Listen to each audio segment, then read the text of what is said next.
আমি ঘটনাটা বলি। আমি আমার ওয়াইফের সাথে ফোনে কথা বলেছি।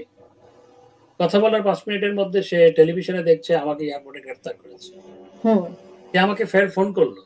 বলল যে, "তোমাকে নাকি এয়ারপোর্টে গ্রেফতার করেছে। তুমি আসলে ভালো আছো?" আমি বললাম, "আমি তো এয়ারপোর্টেই যাইনি।" আমি তো টেলিভিশন দেখছি না তখন। আমার ওখানে টেলিভিশন ছিল না আমি যেখানে ছিলাম।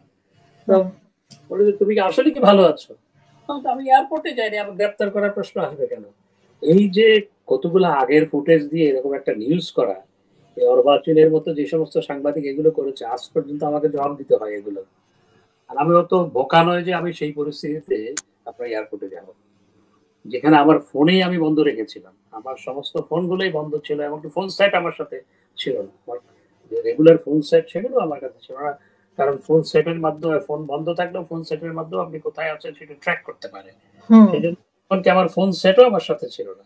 আর বলছে যেখানে আমি আমার ফোন সেট আমার সাথে রাখিনি সেখানে আমি এয়ারপোর্ট কি জন্য যাব? এই যে গল্পগুলো বানানো, একেকটা গল্প। আমাদের বিরুদ্ধে নানা গল্প সাজিয়ে পত্র-পত্রিকায় যেভাবে আমাদের চরিত্র খনন করা হয়েছে, আমি আম হ্যাঁ, একটু নিশ্চয়ই পরিস্থিতির পরিবর্তন হবে। আমার যে এয়ারপোর্টে যাওয়া সেটি বাংলাদেশের শীর্ষ আপনার টেলিভিশন চ্যানেলগুলো দেখিয়েছে। আমি পরে শুনেছি। আমি হুম। এখনো হুম। হয়। জুনায়েদ আহমেদ পলক এবং আপনি একসাথে মানে উনি জুনায়েদ পরে আহমেদ অ্যারেস্ট হয়েছেন, আপনি হন নাই, এরকম ব্যাপারটা এসেছিল। আমি কখনো ওখানে যাইনি। These are all মানে fake. ৫ই আগস্টের পরে আপনি দেশেই ছিলেন না আচ্ছা, দেশের বাইরে? সপ্তাহ দেশে ছিলাম। এক সপ্তাহ দেশে ছিলেন? কয়েক সপ্তাহ। কয়েক সপ্তাহ। আচ্ছা। তার মানে কি আপনি সেপ্টেম্বরে এসে বাইরে, সেপ্টেম্বরে বা অক্টোবরের দিকে আমি প্রায় মাসখানেক পরে দেশে এসেছি। দেশের বাইরে? আচ্ছা। প্রিয় দর্শক, আমাদের সাথে যে অতিথি আজকে আছেন তিনি হচ্ছেন যে আপনারা সবাই চিনেন, সাবেক পররাষ্ট্রমন্ত্রী হাসান মাহমুদ, ডক্টর হাসান মাহমুদ। ডক্টর হাসান মাহমুদ আমাদের সাথে যুক্ত হওয়ার জন্য আপনাকে স্বাগত এবং আপনাকে আমন্ত্রণ জানাচ্ছি আমাদের আজকের শোতে। আমি প্রথমে আপনার কাছে যেটা জানতে চাই, ডক্টর ইউনূস সম্প্রতি লন্ডন থেকে ঘুরে গেছেন এবং লন্ডনে একটি সাক্ষাৎকারে উনি বলেছেন যে আওয়ামী লীগের কর্মকাণ্ড নিষিদ্ধ করা হয়েছে, আওয়ামী লীগকে ব্যান করা হয়নি।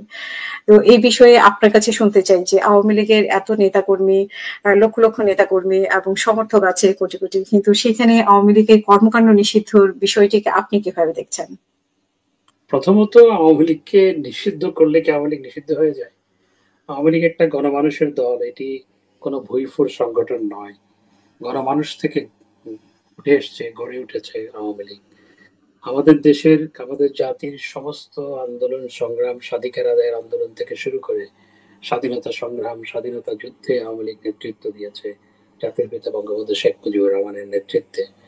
এবং আওয়ামী লীগ তো স্বাধীনতার পরে যতগুলো নির্বাচন হয়েছে যদি বিশ্লেষণ করেন, সংসদ নির্বাচন এবং সবগুলো যদি গড় করেন তাহলে আপনি দেখতে পাবেন আওয়ামী লীগের সমর্থক সংখ্যা হচ্ছে পার্সেন্টেজ ওয়াইজ আওয়ামী লীগের সমর্থক দেশের 40 থেকে 50% মানুষ। 2008 একটা আমরা 50%-এরও বেশি, প্রায় 60%-এর কাছাকাছি ভোট পেয়েছিলাম।